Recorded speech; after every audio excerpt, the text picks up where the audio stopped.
Welcome to Easy Life. நம்ம இன்னைக்கு வந்து பீட்ரூட் கோலா அல்லது பீட்ரூட் பருப்பு உசிலி எப்படி செய்யறதுன்னு பார்க்கலாம். நான் அதுக்கு வந்து 1/2 கப் கடலை பருப்பு, 1/4 கப் துவரம் பருப்பு இது ரெண்டையும் நல்லா கழுவிட்டு 2 hours ஊற வச்சு எடுத்து வச்சிருக்கேன்.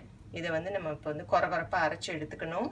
இதோட அரைக்கிறதுக்கு தேவையான பொருட்கள் என்னென்னன்னு பார்க்கலாம்.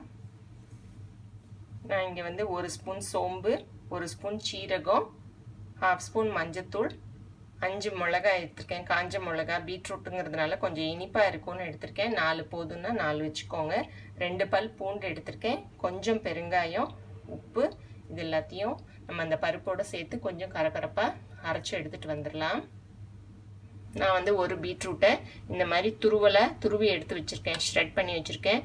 ரொம்ப நைஸா துருவிக்காம கொஞ்சம் பெரியதா துருவி எடுத்துக்கிட்டா கொஞ்சம் நல்லா இருக்கும். இந்த மாதிரி கொஞ்சம் கொரகொரப்பா அரைச்சு எடுத்துட்டு வந்துடணும். இப்போ நம்ம அரைச்சிட்டு வந்த பருப்பை வந்து சின்ன சின்ன வடை மாதிரி தட்டி நம்ம வந்து வேக வச்சு எடுத்துக்க போறோம்.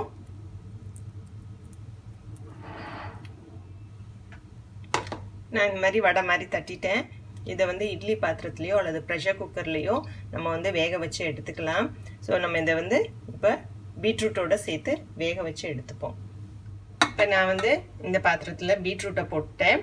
ஸோ நம்ம இதை அடியில் வச்சுட்டு மேலாக நம்ம இந்த பருப்பு வடைகளை இதில் வச்சுருவோம். இதை வந்து குக்கரில் 2 விசிலுக்கு வச்சு எடுத்துக்கலாம்.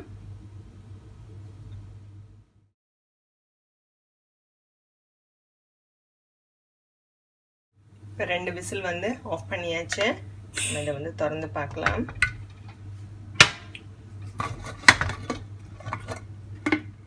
நம்ம இந்த பிளேட்டில் வச்சுருந்த பருப்பெல்லாம் பாருங்கள் நல்லா வெந்துருச்சு. ஸோ நம்ம இதை வந்து எல்லாத்தையும் நல்லா ஆறினோன்னு நல்லா உதுத்து எடுத்துட்டோம்னாக்க தூள் தூளாக வந்துடும். நான் அதை வந்து உதுத்து காட்டுறேன் உங்களுக்கு. கொஞ்சம் சூடாக இருக்குது, ஆறட்டும். பாருங்கள் பீட்ரூட்டுமே நல்லா வெந்துருச்சு. பருப்பு வடையும் இந்த மாதிரி உதுத்து எடுத்துகிட்டு வந்துட்டேன். ஸோ இது வந்து நம்ம இப்போ சும்மா தாளித்து எடுக்க வேண்டியது தான். நம்ம ஏன் இதை வந்து தனித்தனியாக வேக வச்சு பண்ணுறோன்னா இதுக்கு வந்து எண்ணெய் வந்து ரொம்ப குறைவான அளவில் தான் தேவைப்படும். இல்லாட்டி இந்த மாதிரி பருப்பு உசிலி பண்ணும்போது அதிகமான அளவில் எண்ணெய் தேவைப்படும். அப்படி இல்லாமல் இதை நம்ம குறைச்சி பயன்படுத்துறதுனால இது ஒரு நல்ல ஒரு வெயிட் லாஸ் ரெசிபியாக, ஹை ப்ரோட்டீன் ரெசிபியாக இருக்கும். இப்போ நான் இந்த பேனில் வந்து ஒரே ஒரு ஸ்பூன் தான் எண்ணெய் ஊற்றிருக்கேன். கொஞ்சம் கடுகு, உளுத்தம்பருப்பு சேர்த்துப்போம். உளுத்தம்பருப்பை கொஞ்சம் கூடுதலாக போட்டுக்கலாம். செவந்தோடனே நம்ம வந்து இந்த பருப்பை இதில் சேர்த்துருவோம்.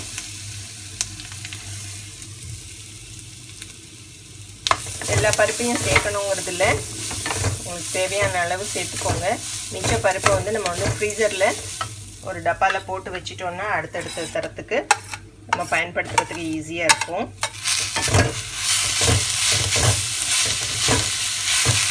ரெண்டுமே தனித்தனியாக வெந்துட்டதுனால அடியில் ஒட்டாமல் ஈஸியாக கிண்ட வரும்.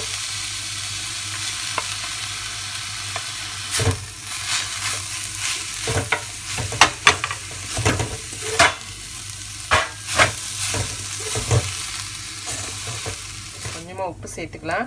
பருப்பு அரைக்கும் போது நம்ம கொஞ்சம் தான் உப்பு சேர்த்தோம். கொஞ்சம் கருவேப்பிலை போட்டுக்கலாம்.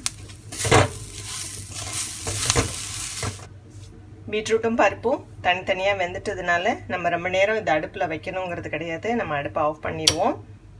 ஸோ சுவையான பீட்ரூட் கோலா தயாராகிடுச்சு.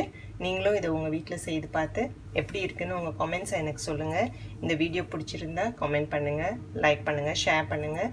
என்னோடய சேனலை சப்ஸ்கிரைப் பண்ணிக்கோங்க. தேங்க்யூ.